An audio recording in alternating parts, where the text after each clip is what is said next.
Excellent. It's an absolute honor. So please put your hands together for the wonderful Marie Collins.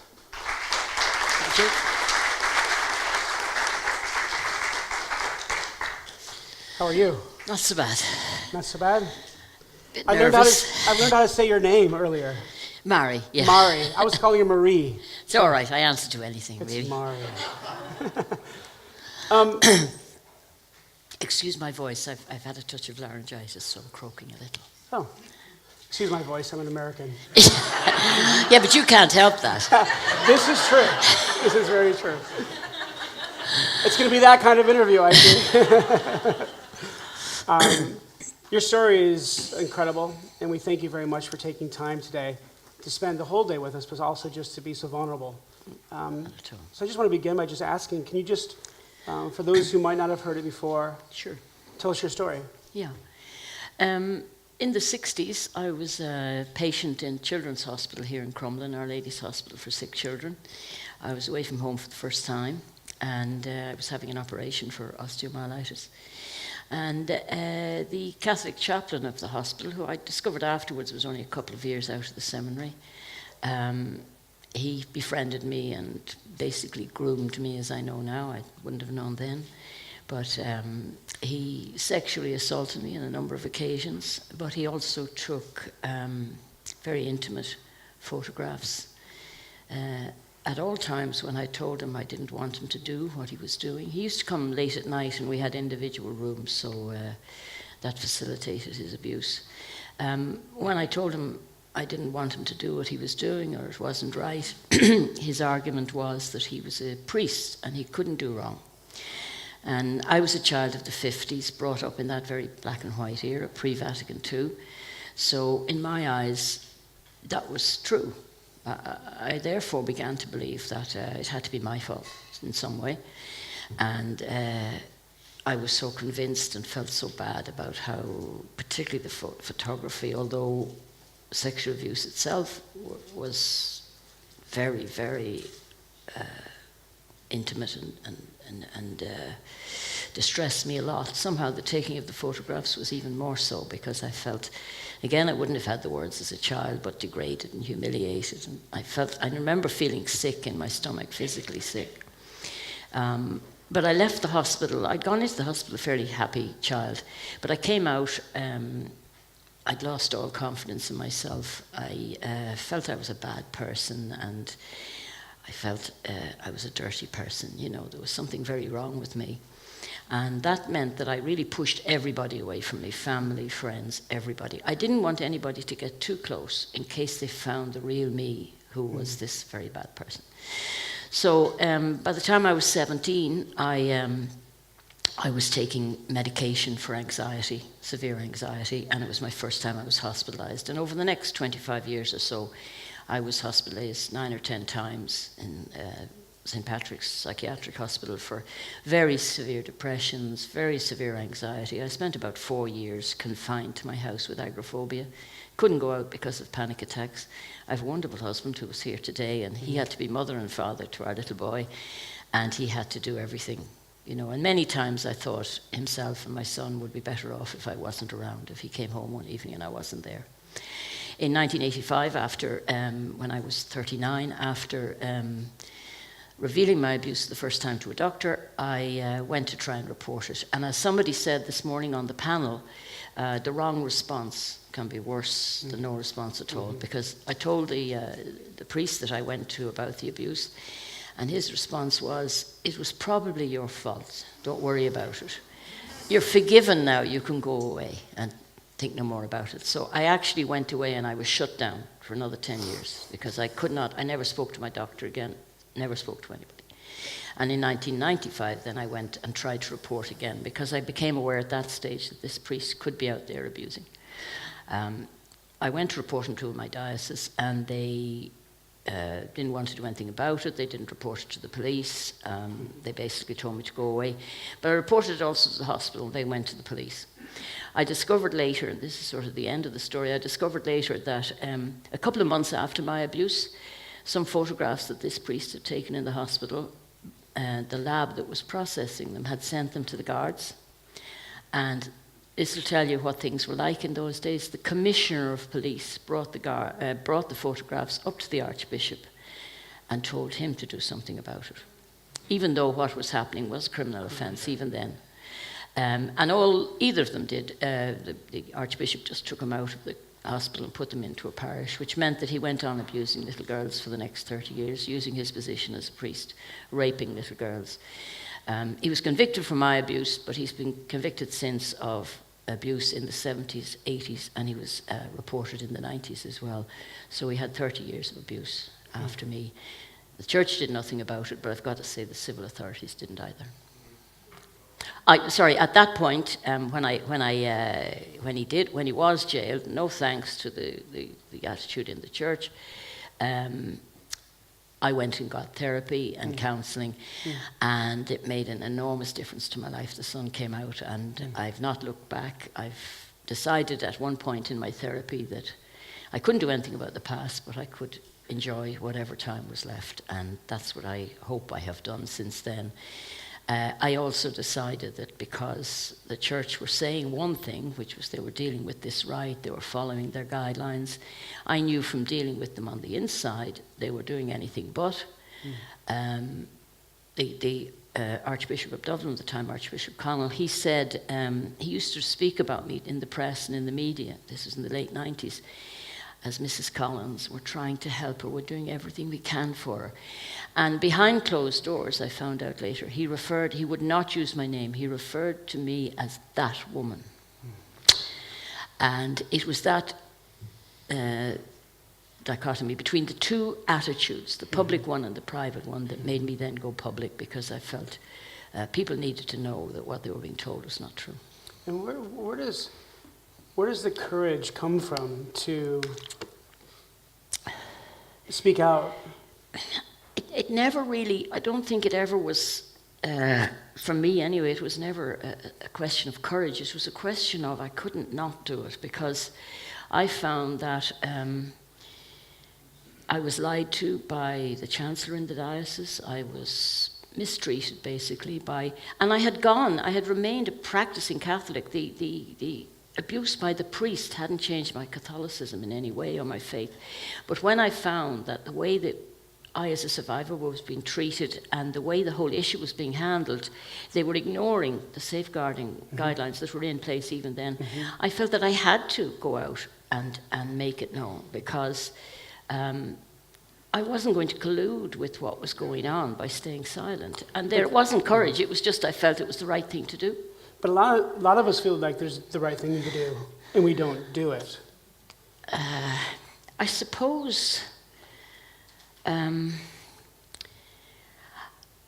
just felt so strongly that I felt that it didn't matter about me. It didn't really matter. I mean, I had no career because I couldn't work after my 20s. I really couldn't hold down a job with so much problems with depression and things. And I just felt so strongly about this that I needed to speak out. It was difficult in the beginning because I got letters in the post from loyal Catholics, and I got rosary beads telling me they were praying for me because I'd go to hell for speaking out against the church. And the church held the same view. I was the enemy, because I was criticizing them. I felt not only was it necessary people know, but it was also necessary that the church change. Yes. And you can't change things by staying silent. So that's... And you went on to work with the Murphy Commission.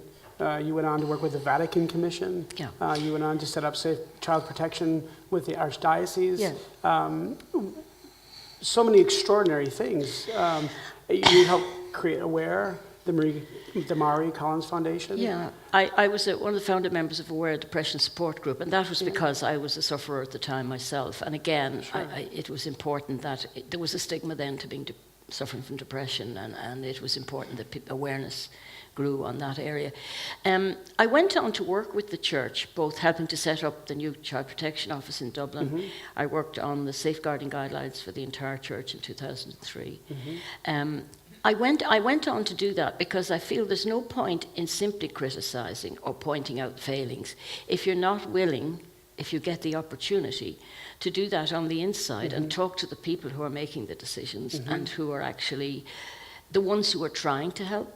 If you can use your experience, even though it's a negative experience, to help that things become more positive in the future. The way it always struck me is if I could do anything at all to prevent one child having the same life destruction as I had had, that it was worth it. The only time I did worry a little was when I first went public. My son was only a teenager, and I asked him if it was okay with him because he was still in school, and you know, that was the only time, and he was fine with it, so that was it. But I've worked with the church. I spoke to representatives of the church from around the world in 2012 in the Gregorian in Rome, the very first sexual symposium they had on sexual abuse, and people said, well, why would you go and talk there? I got a lot of criticism from survivors. Why have anything to do with them?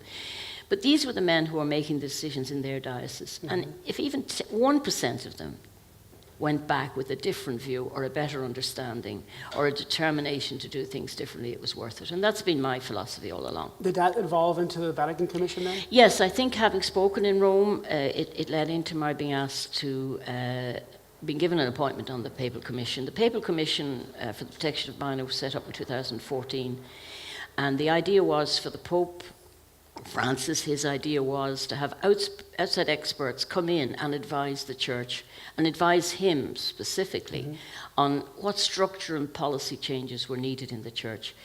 And the commission was made up of lay people and church people, but an equal balance, and also an equal balance of male and female.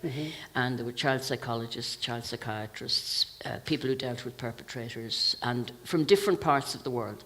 And the idea was to report directly to the Pope and make recommendations to him. It was a very hopeful start, and it was a very good initiative, I think, because the idea was the church had been handling this for so long and handling it badly, that the people who were dealing with it in society for so many years, their expertise needed to be brought in. The idea was good, but I'm afraid it was completely diverted by the power struggles within the Vatican and the old attitudes and traditions. So you resigned from that? I did. I resigned 3 years later. I stayed with it for 3 years, but the problem was that we put recommendations, the Pope approved them, recommendations for accountability, for consistent safeguarding guidelines around the world, for removing some of the secrecy. The Church, and the Vatican in particular, is obsessed with secrecy. But we put good, sound propositions. One was an accountability tribunal to hold church leadership accountable for their actions or inactions. He approved it, but the Congregation for the Doctrine of the Faith, the Department of the Vatican, which is the civil service, the administration, refused to implement it. And unfortunately, the Pope didn't follow up and make them implement it, and we didn't have implementation powers. And what happened was then none of the dicasteries, the departments in the Vatican, would cooperate with the Commission or would talk to us. I mean, an example would be we asked the CDF, we were working on a new set of guidelines, a template. CDF? A Congregation for the Doctrine of the Faith, again. It used to be the Inquisition many years back, Wow. but now... There's a bit of ring to it. Yeah. Now it's sort of the disciplinary body Sure. of the church.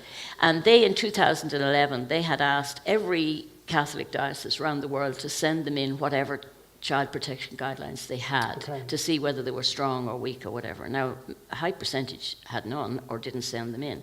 But we were working on a new set which we wanted to be consistent around the world. So in normal life, it would be quite usual to ask the people who'd been working on something to come in and talk to you about it, to say, what do you think can be improved? Yeah. We think this might be good, what do you think? So we asked them to come in and discuss this project we were working on, and they refused. Now, this was a department of the Vatican refusing to speak to the Pope's commission. We weren't as if we were coming, from somewhere outer space. Then we asked them... Or Wicklow. Wicklow, yeah.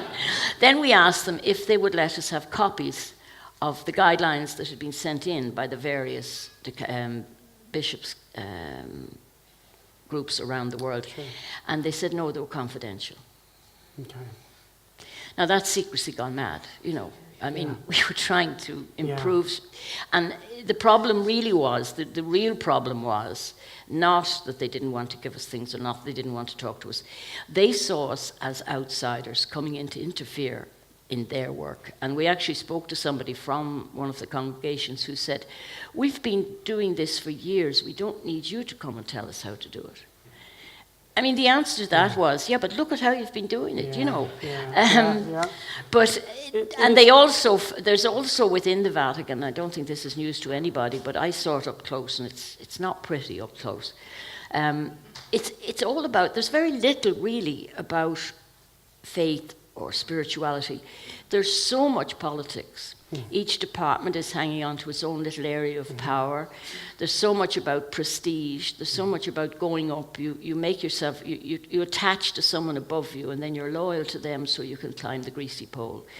And we were outside that. So we were people, and then there's the pro-Francis faction, the anti-Francis factions. The politics, the careerism is horrendous. And the one thing that got lost in the whole thing was the safety of the child. Yeah. And that to me was why I resigned. I just at that point didn't see. They also were trying to pull the commission under their control. And the second term of the commission began in April, and it is now fully integrated into the Curia. So they've succeeded in doing it. And they've got rid of all the independent voices off it. And this is not just a Catholic problem. No. I know this is very much your story. Churches around the world, churches in Ireland, Protestant, Catholic alike, institutions, not just church institutions as well. It's toxic throughout. It is. But is there a way back for these institutions, do you think? I think there's a way back, but I think there's a way forward, rather. Way forward, Sure. way forward. I think the problem is they're blind to it. I mean, the way forward is obviously to, first of all, look at what in their institution or in their systems caused good, intelligent men to behave in such a way, and I'm not talking about the perpetrators, obviously. It's what was wrong, deeply wrong in the core of the church or institution that could have allowed men to protect someone who had abused a child. And the church and institutions, they are not keen to look at themselves. And you can't really prevent things happening in the future if you don't work out what made mistakes happen in the past. The second thing is they need to deal with anyone within the church who still has the attitude that it's right to protect another. Because clericalism within the church, but it's in institutions as well, people covering up for colleagues. You get it in police forces, you get it in every institution. So that thing of clericalism, and as we know in all the reports about abuse, it was the reputation of the institution that came before the safety of the child. So you have to get rid of, in some way, you've got to get rid of that attitudinal problem. And also then you have to educate in the harmful effects of abuse and the fact that it is so widespread. You still get people in that area, in the church, it's the only area I can speak about really because I know it so well. They still feel this will all pass if we stop talking about it. And it's all dealt with now in America and Ireland and Australia. They don't see us, Asia and Africa, as coming down the line. And how they cannot see it, I don't know. But basically they need to put their hands up, say, yes, we got it totally wrong. We had a lot of people who did the wrong thing. We're clearing them all out. We're going to do it properly in future, transparently. And we're going to take advice from the laity, and we're going to bring the laity in and listen to them. Not like the commission where they brought them in with a big fanfare and then wouldn't listen to them. So I think every institution has to look at itself and take advice from outside and think of I suppose basically, think of the child and the young person or the adult. There's vulnerable adults as well in organizations who can be harassed and abused. I mean, can trust be restored there? I mean, even to go more personal, could you ever trust the church or those within it again? I find it very difficult. I mean, I haven't lost my faith, and I believe in Christ, and I believe the message of Christ. But seeing men at the top who seem to have lost sight of the message of Christ totally and don't see anything wrong with whatever means they need to take to protect an institution over the message, it's very, very hard to trust those men. And I suppose what I'm saying is I've lost trust in the institution of the church, whereas I would still have my belief. I'm still a Christian. I still believe in the faith. I believe in the message of Christ and the existence of Christ. But as an institution, I think the Catholic Church has got too big. It's far too, and I'm again only talking about the Catholic Church, the same I suppose for other institutions, but they talk too much about tradition. Just because something has been done for hundreds of years doesn't mean it's right for now. Yeah. You know, and you can't move them off. Yeah. We've always done it this way. Yeah. And you can't get through to them to say, yes, it might have been all right in its time, but you can't do it that way anymore. Yeah. So until I would see really dramatic changes and the laity being brought in at high levels, and maybe a couple of lay cardinals in there, a couple of female cardinals. Fantastic. No, I don't. Marty for I don't. Cardinal. Cardinal Collins. No, I don't trust the institution. I've seen too much of public pronouncements being totally at odds to private actions, so it would take a lot to get me to trust it again. I would trust individual people, and there's good priests down on the ground level and the cold face in all churches working very hard and doing great things. But I think power, as we know, can really destroy and corrupt. And I think a lot of what's happening is abuse of power, as we've seen in many, as is abuse itself. Yes.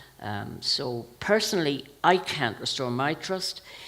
I don't know, the laity we know have lost a lot of trust in all churches and in institutions. We see, secular society today is very different. We don't trust those in administration. But we have good reason not to, because we used to believe blindly what we were told. And I think we're a healthier society that we don't do that anymore.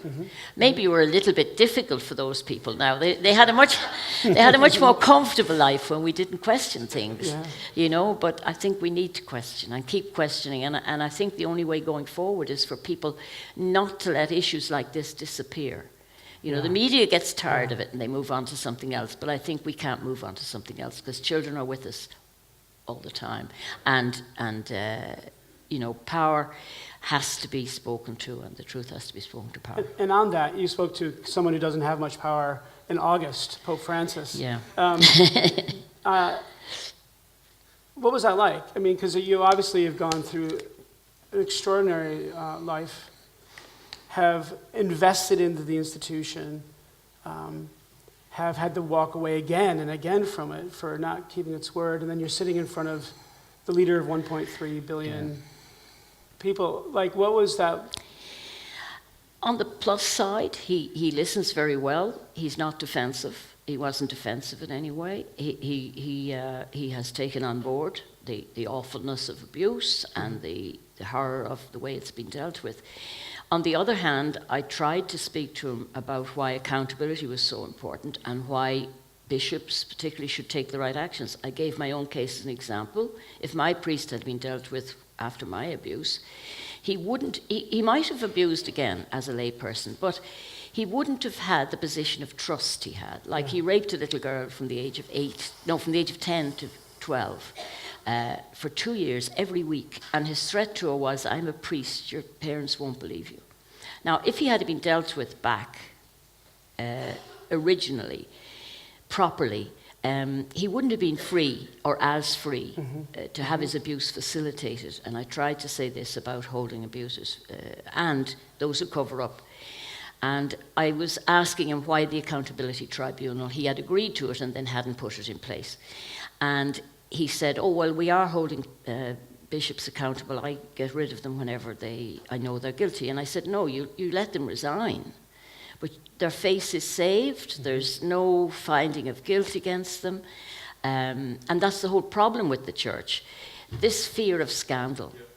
I said, as a symbol to, even to others, to prevent them doing the same thing if they saw someone being allowed just to walk away as if they were doing it under their own steam, saying it's my age or my whatever. If they're found guilty of not protecting children or protecting abuse or letting go on to abuse, that should be clear to everybody. And they should have to live with that public knowledge of their betrayal.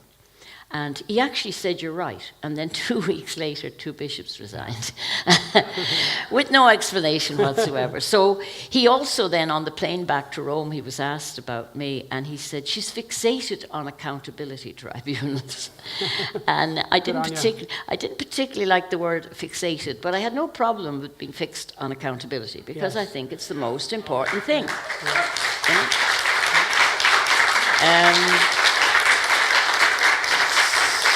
So, I mean, I got to explain to him in a very, very potted form about the destruction to a life, the accountability, and I also spoke about guidelines, why they weren't being brought in the same way everywhere. And his answer to all that was that there are cultural differences, and he said bishops in different countries are in different cultures, so they can't be held to the same standard.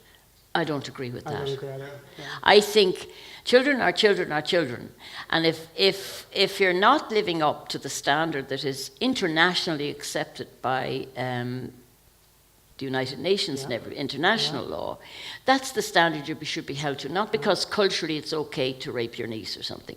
It's got to be exactly as the same in every place. And you can't make allowances for culture. I mean, the church should be out there leading by setting a standard, not lowering its standards, because in some countries abuse is not seen as terribly bad, because we know 50 years ago it might not here have been seen as that serious. But now that you know, you should be bringing the standard up and leading and putting in place the same thing for each bishop, and before that letting them know clearly, educating them if they're not educated, and letting them know clearly what the consequences will be if they don't follow their own guidelines. But let alone the guidelines, their faith. Their faith, yeah. I mean, it's not moral. It's immoral to allow, anyone to see that anyone has raped a child, say, to be able to close your eyes to that and shut down completely your own moral compass is ludicrous. I mean. Again, just a quick example. In my own case, when I went to the Archbishop, I said, "You know he's guilty. He had admitted he was guilty, my abuser. You're going to let him go into court, stand opposite me, and it'll be my word against his, and you're not going to support me by cooperating with the police because they did a lot on his file." And I said, "How is that morally right?" And his answer was, and this is his exact words, he became a cardinal afterwards. His exact words were, "It has nothing to do with morality. I have to follow my legal advice." Which is a direct quote from Jesus as he walks on the street. You know. Yeah. So that it was things like that made me say I've got to go out and do something. But if you have men right at the top with an attitude like that, and that maybe no bishop here in Ireland would say that today, but that doesn't hold for the rest of the world. I'm sorry to say, you know. Can I? We have a few minutes left here. You get quoted all the time, so forgive me if I quote back to you or something. In the journal.ie on March 1st, 2017, you are quoted as saying, "I have come to the point where I can no longer be sustained by hope. As a survivor, I have watched events unfold with dismay." Is there hope to be found today? I think the hope is not in the churches or the institutions. The hope has to be in the people, and the people who can challenge church and institution and hold them to the standards they should be held to. That's where my hope would be, not in the institutions themselves. I think it's time that people, because it's not affecting them, maybe go on about their business. I think we've all got to take some responsibility for those less vulnerable, more vulnerable than ourselves. And so my hope is in the people, the laity in the various churches, and people who are not in churches at all, who are just in institutions. If they see anything, or even if they don't, if they know things are happening, they've got to stand up and say, "This is not right." And how do we do that? In any way you can get your voice heard. Any way at all. I mean, it could be taking to the street, or it could be simply writing a letter to the right authority, or just being persistent. The important thing is to be persistent and not give up. I think that's the way survivors have worked over the years in every country, here, Australia, America. We would have no reports and no revelations, only for survivors who fought through all the disapproval and the efforts to silence them, and kept fighting and kept speaking, even though in the beginning they were seen as the enemies not only of the church but of people who just wanted them to go away and keep quiet and leave us in our comfortable lives, you know. I think the reality is out there now only because survivors spoke up. Yeah. And in a way I don't mean survivors, because there's a difference between survivors and victims. I would say I was a victim up to the time I had that therapy, because as a victim you're still vulnerable, you're still don't have the strength to go out and confront things. I think you need to be a survivor, someone who has actually got your life together and has dealt with the abuse with the help of therapy or whatever you need, to be able to go forward and have the strength to speak out. But the main thing I feel for everybody is this is too big an issue for anyone to give up on. And it's not just in the church, as we know, society, unfortunately. Yes. As we were saying, statistics. In ordinary society here, it's 1 in 4, 1 in 5 people who have been abused as children. I was talking to someone at lunch there, but the horrific statistic, we've got to think of other parts of the world as well. In India, for example, it's 1 in 2. So this is not an issue that we can just put in a corner and say, let somebody else deal with it. I really think, obviously we can't give our whole lives over to it, but any opportunity we have, we need to say this sort of thing has got to be stopped by those in power with the ability to stop it. So, outside of becoming Cardinal Collins... I no wish to be a cardinal. No, thank you. I'll pass it on. What's next for you? I'm getting very old now. No, you're not. I'm not planning to do anything in particular. I'm still involved with the Mary Collins Foundation, which deals with children that have been abused through the internet. Because being the subject of an abusive photograph, I was lucky in my day there was no internet. But now, if your abuse is photographed and put on the net, or videoed and put on the net, your abuse continues. Because every time anyone looks at that and gets enjoyment out of it, you're being abused. And treating people, victims of that, has an extra context to it that needs extra speciality, and that's where the Mary Collins Foundation works on training the professionals in helping to deal with people like that, and children who have been groomed online and anything through the new technologies. Incredible. So I'm a trustee, I'm a patron of that organisation, and I still do a little speaking, and I suppose I'm just trying to get my life back, because those 3 years working with the Vatican were the most stressful, the most frustrating years I have ever had in my life. It's not to be recommended unless you have to do it. Well, you're always welcome here. It's been an absolute honor. Please put your hands together for Mary Collins. Thank you very much. Thank you. Thank you very much. Thank you. Amazing. Thank you. Thank you very much. I appreciate that. Thank you. Thank you. Thank you.